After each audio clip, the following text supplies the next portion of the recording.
We seem to have had another incident.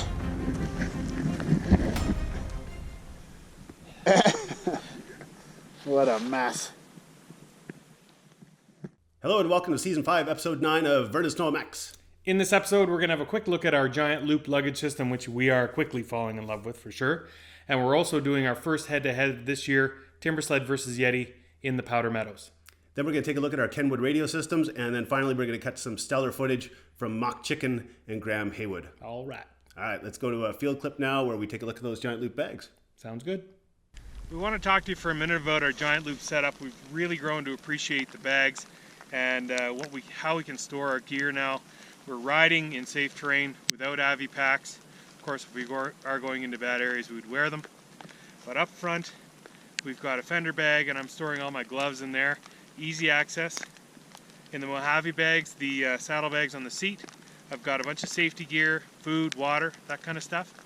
And then the Torngat on the tunnel, I've got my shovel, my probe, a spare belt for the bike, and spare clothing as well, socks, underwear, that kind of stuff in case somebody gets wet. We are fully decked on these bikes without having to store anything on our person. One of the giant loop products that was left out of that little mini clip was this Possibles pouch, and it's very handy. Indeed, 3.5 liter capacity, lots of mounting options for the bike or for the tunnel. As we see in this clip, Warren's used it on the tunnel to pack his tools around in the bush. And speaking of tools... And Warren. Gimp. And Andrew. Not a giant loop bag big enough for power. And Scott. I love that clip. What a bunch of losers. It's time for the first episode of this year's Timbersled versus Yeti. Cue the music. Let's do it.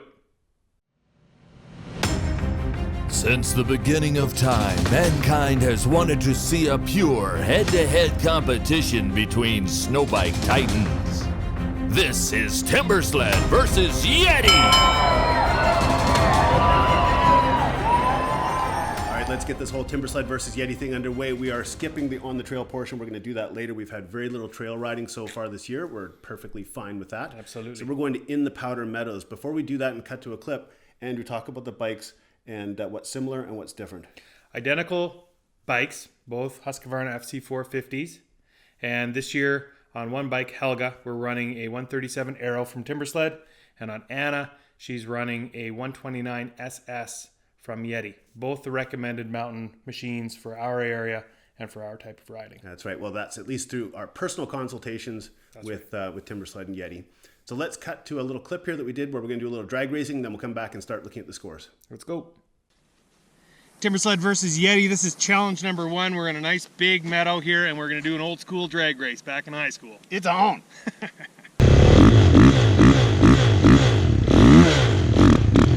right, go. 3, 2, 1, go.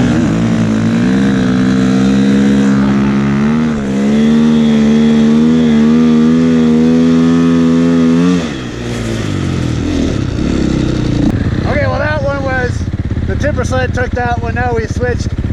Give it another go. Alright. 3, 2, 1, go!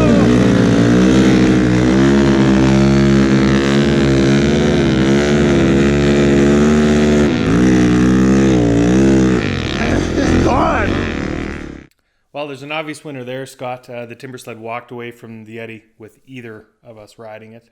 Pretty clear that it definitely had the better pull in the Meadows. Let's get into the scorecard and have a look. All right, well, let's put this up on screen so others can see what we've done here. So we've got an acceleration that we score that we've awarded for the Timbersled of 9.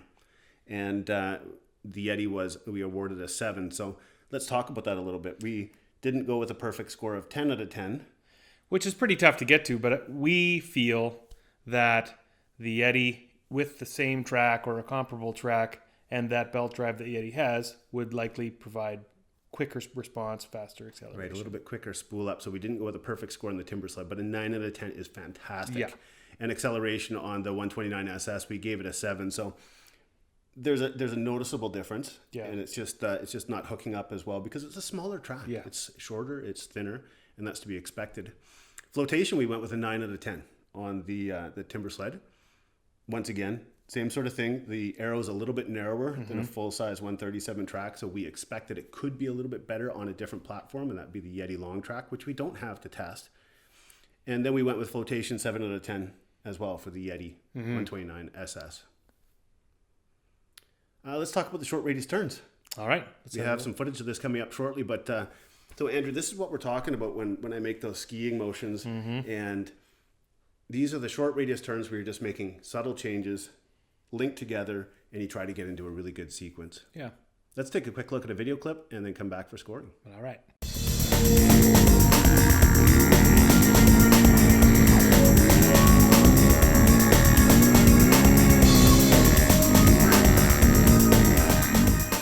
All right, as for scores and the short radius turns, what do we have here? We have a 7 for the Timbersled, the Arrow 137, and a full 10 out of 10 for the Yeti 129 SS.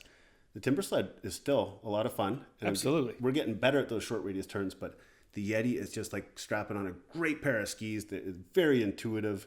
Right away, you're just doing those quick sequence turns, and it is a heck of a lot of fun. It's almost like the kit wants to do it with you. When you start to initiate it, it's almost like the bike knows what it wants you to do. So you can't get any better than that. Let's talk quickly about these quick 45 to 90 degree turns. Yeah, these are important. Super important. It's kind of the bread and butter of snow biking.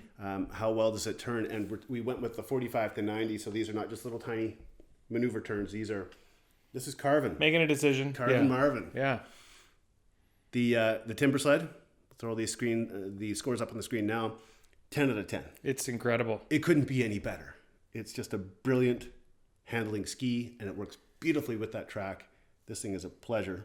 I think we do have to mention quickly too, it's cool to see product development and what the manufacturers are doing, because last year there is no way we would have given Timbersled a 10 on this component. At best, we would have given it a 5 last year. Maybe. That's how big the difference is. Last year, turning was scary. Yep. You're picking up the bike all the time, not confidence inspiring.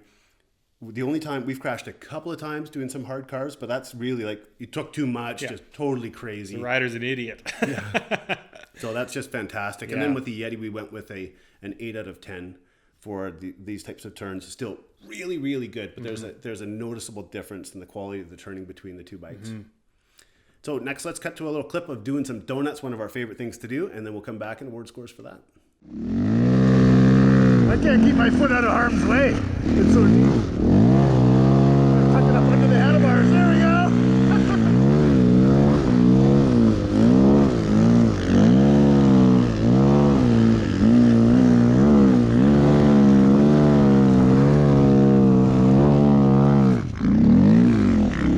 I was 6-inch dragging in the powder there. All right, how much that footage turned out? Wow! Those are the best donuts I've ever done. My feet I had to put my foot up in this spot because down here it kept getting ripped off by the snow, so I put it right up there and try to touch the handlebars. Awesome. Well, based on my commentary in that little segment, I think it's safe to say you understand how I feel about doing donuts on the Timbersled. It's incredible. Andrew, you have a few thoughts to share? There's really not much more to say after watching that kit. You really have to try to crash it, basically. It hangs on. It's so inspiring when you're trying to turn and lay this thing over. It's pretty awesome. Let's have a look at what we've got for totals. All right, what we have for scores here, well, we went with Hacking Donuts. We gave Yeti we gave Timbersled 10 out of 10, of course. And we gave the Yeti an 8 out of 10. It's still really, really good. But that shorter track sometimes slips out, and the front ski, the only ski, doesn't hook up quite as well when you're really laying it over. So you might have seen a couple things in that last clip. The handlebars were in the snow on that Timbersled, deep into the snow several times. And of course, you saw the legs sticking way up there. Straight up the front. Just pin it right to the handlebars. It's awesome. Let's talk about totals for this episode. So the Timbersled Arrow has a full 45 out of 50 points awarded. That's 90% of possible points were awarded. That is a fantastic score. And the Yeti came in at 40 points out of 50. That's 80%. Still a dynamite score. Yeah, just incredible. We still have 1, 2, 3, 4 more criterion or segments to score over the course of the rest of the winter here. And it's going to be very interesting. We have some little secret things that we found already that are really cool about these two kits, but you got to stay tuned.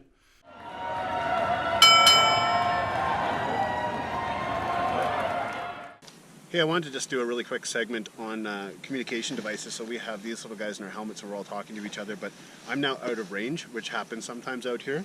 I have a backup. I'm really, really fond of these. They're little tiny Kenwood radios. They're just as powerful as those much bigger ones, but they're very easy to put in your pocket.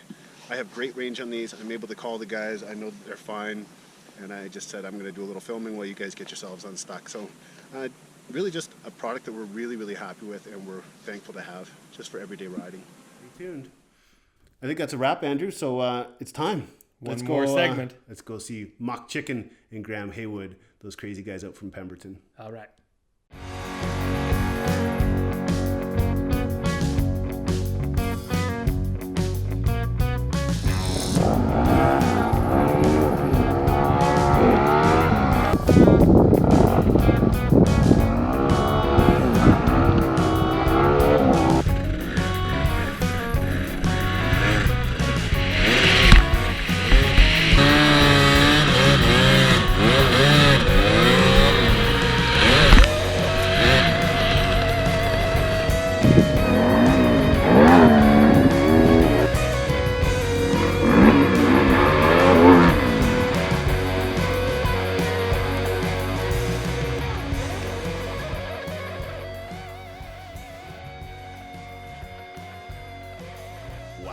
Wow.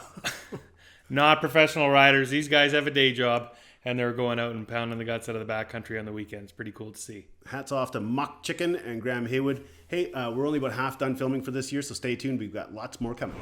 Thanks, folks.